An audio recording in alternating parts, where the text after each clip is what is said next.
Hi friends, నేను కోడిగుడ్డు టమాటా curry చేస్తున్నానండి. అవి తయారు చేసే విధానం చూద్దాము.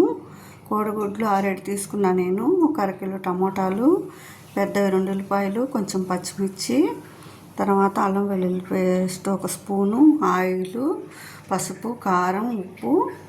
ఇకపోతే మసాలాకు వచ్చేసి ఆల్రెడీ అల్లం వెల్లుల్లి పేస్ట్ వేస్తాం కాబట్టి జస్ట్ ధనియాలు, కొబ్బరి, గసాలు ఇవి 3 వేయించి మసాలా రెడీ చేసుకోవాలి. ఇప్పుడు కోడిగుడ్డు కర్రీకి తయారీ విధానం చూద్దాము. ముందు ఎగ్స్ని ఈ వాటర్లో వేసి ఉడికించుకోవాలండి మంచిగా.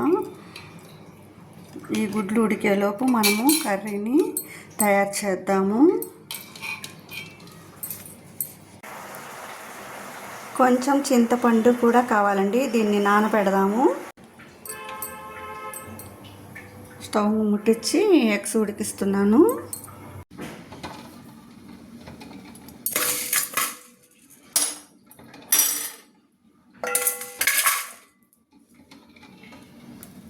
ధనియాలు, కొబ్బరి మంచిగా లైట్ ఎరుపు రంగు వచ్చేంత వరకు వేయిద్దాము.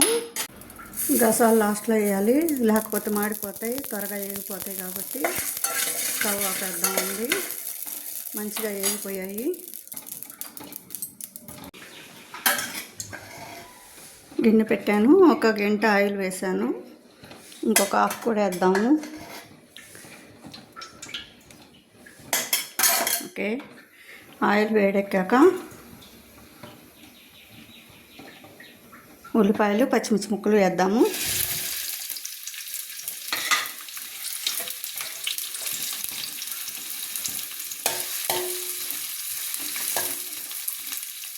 ఈ వేగేలోపు అల్లం వెల్లుల్లి పేస్ట్ కూడా 1 స్పూన్ వేస్తే మంచిగా 2 వేగిపోతాయి. ఉల్లిపాయలను, పచ్చిమిర్చి, అల్లం వెల్లుల్లి పేస్ట్ ఇవన్నీ మంచిగా దోరగా వేగిద్దాము కోడిగుడ్డు పులుసుకి.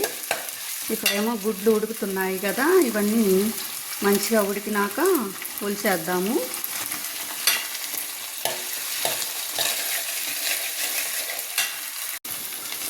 పచ్చివాసన అంతా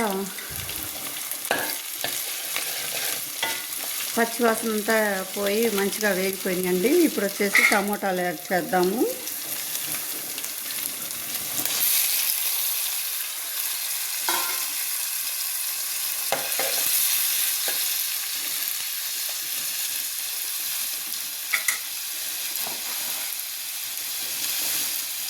తగినంత ఉప్పు,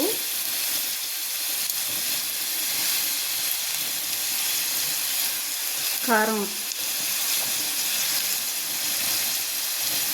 1.5 స్పూన్ యాడ్ చేద్దాము. పసుపు,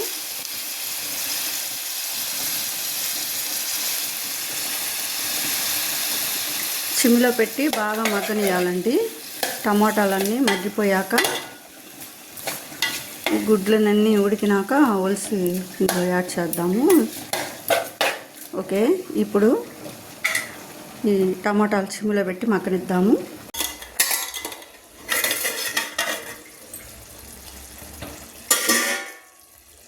చూసారా, వాటర్ వేయకుండానే మంచిగా మగ్గిపోయిందండి.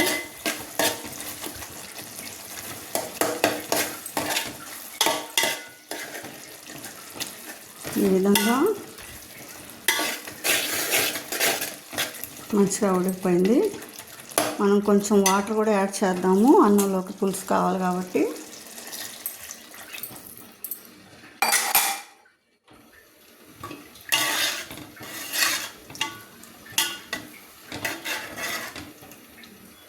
కొంచెం ఉడకనిద్దాం. ఉడికిపోయింది కదా, ఇప్పుడు మనం పొడి మసాలాని వేసుకుందాము.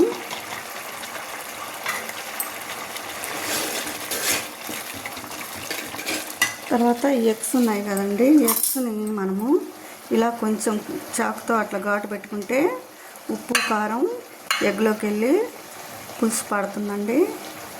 ఈ విధంగా మనము ఘాట్లు పెట్టుకుంటే ఉప్పు, కారం పడుతుందన్నమాట. ఇప్పుడు ఈ గుడ్లని ఈ కర్రీలో యాడ్ చేద్దాము.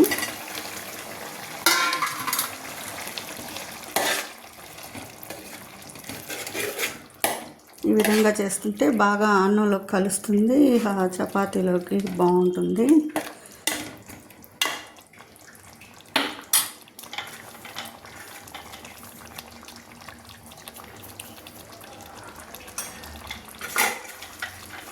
మనం కొంచెం వాటర్ కావాలన్నా యాడ్ చేసుకోవచ్చు. చింతపండు పులుసు తోటి యాడ్ చేద్దాము.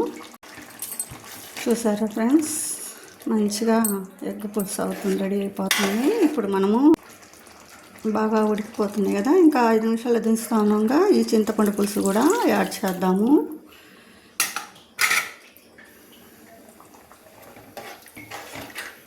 అన్నంలో కలవాలి కాబట్టి కొంచెం ఈ విధంగా ఉంటే గ్రేవీ బాగుంటుంది. చూసారా, ఒక 5 మినిట్స్ ఆగి స్టవ్ ఆపేస్తే కోడిగుడ్డు కర్రీ టేస్ట్ బాగుంటుందండి. మీరు కూడా ఇలాగే ట్రై చేయండి. టేస్టీ ఎగ్ కూర రెడీ. కోడిగుడ్డు కూర రెడీ అయిపోయింది, మంచిగా వచ్చేసింది కదా. చూడండి ఫ్రెండ్స్, గ్రేవీతో కూడిన కోడిగుడ్డు కర్రీ రెడీ.